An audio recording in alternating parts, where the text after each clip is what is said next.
I don't think that I have ever been this mixed on a game before. Today I'm talking about a game called Scavenger, and I had my reservations about the name in the very beginning as well, but the graphics looked solid and the gameplay looked pretty exciting, so I actually paid my ticket for this one and I gave this one a go with pretty high hopes. In the beginning, it was a really great game, but then some of the mechanics began to kind of wear on me as I played through. Before I jump into all of my criticisms and compliments about this game though, let's break down the gameplay mechanics so you know what I'm talking about. Scavenger is a twin stick shooter roguelike. In this game, you start out in the hub of the game at the very beginning, and you get a choice of characters. Now, the first time you go through, you're only going to get one character, but you quickly unlock the second, and in the future, you unlock more characters. You also get a choice of starting gun, and again, two choices in the beginning, but you unlock better guns to switch to as you play through the game. To vary up the gameplay, each character has pros and cons about them, and the first two characters that you get, one of them is kind of your average Joe, okay at everything, great at nothing character, and then you have your fast but fragile character as well. You then hop on your cycle and you head out into the game. And the game is broken up into multiple buildings, and those buildings are broken up into levels, and those levels have layouts that you can somewhat navigate as you play through the stage to get different weapons and kill different enemies, and you can present yourself with additional challenges by taking on the elite enemies, or you can avoid those altogether and just go for the levels that are a little easier or more suited for your gameplay style. In addition to the weapons, you're going to find plenty of accessories, and these are a nice little touch that change the way that you are going to have to play the game based on what accessories you're getting.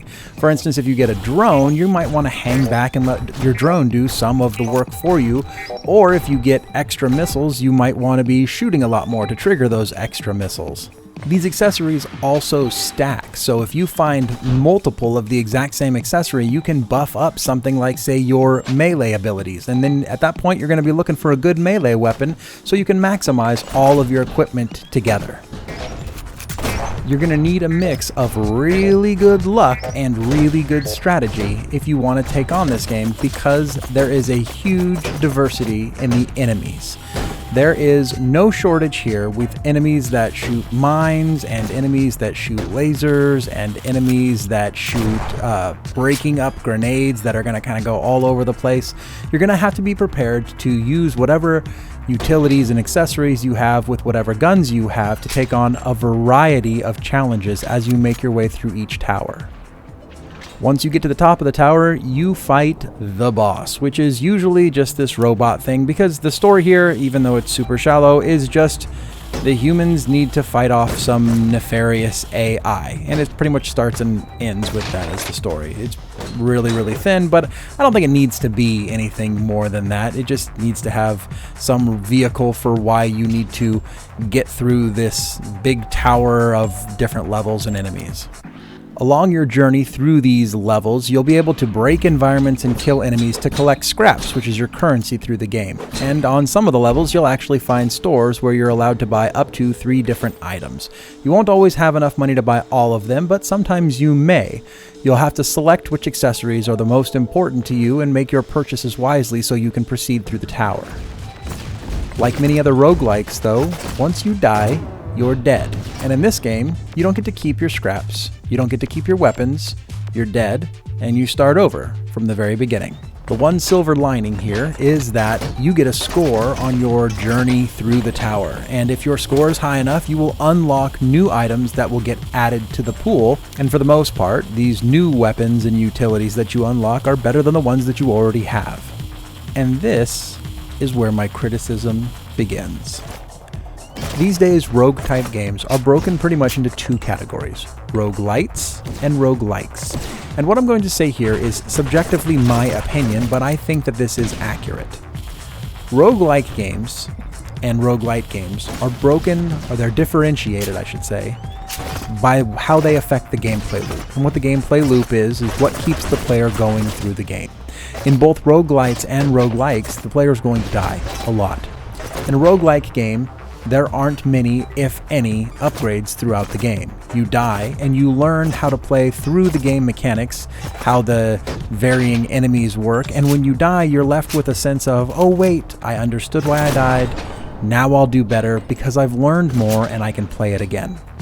With a roguelite, there's generally some RPG-type elements. You're leveling something up, you're growing as you go, so when you die, you go, yes, I died, but now I have so much money or so many levels, I'm stronger, I'm bigger, I'm faster, and sure, you may be learning the gameplay mechanics as well, but you're growing your character, and so you become stronger and stronger and eventually can overwhelm the enemy.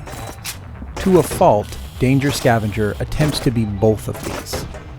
The majority of the deaths in this game aren't because you were outmaneuvered or outplayed by your enemy, but simply overwhelmed.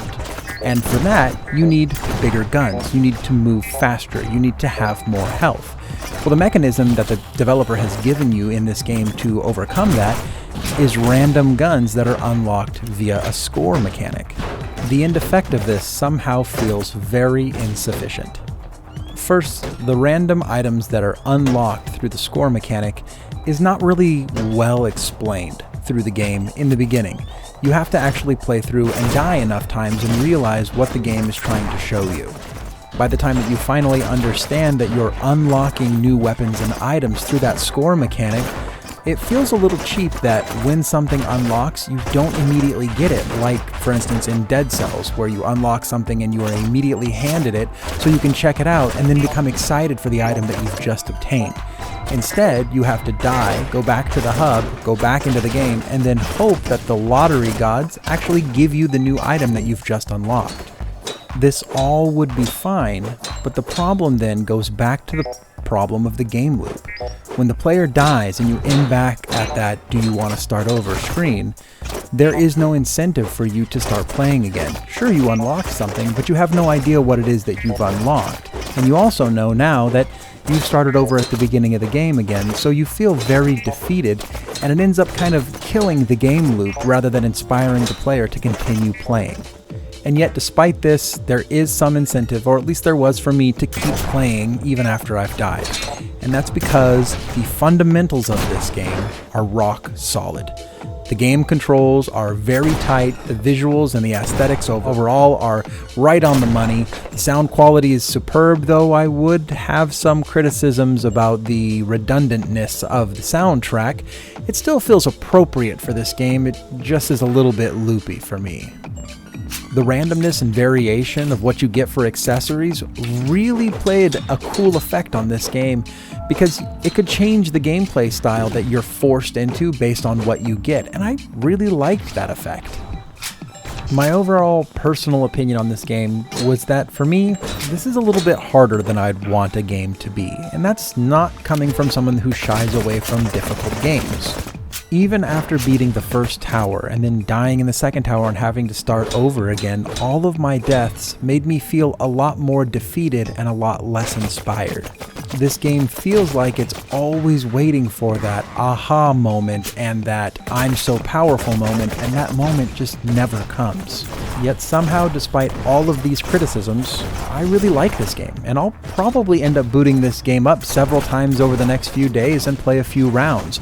I don't think that I'm ever actually going to beat this game, but I have had fun with it. So in the end, am I going to recommend this game to the people that are listening? No, but I'm also not recommending it either. I hope that people listen to all the words that I put down here and watched all the video that I put down here and make up your own mind. This game will be great for people that want a difficult game or that like particularly roguelikes. This will probably fit that need for you. For me, it was a little bit difficult, but still a super enjoyable game.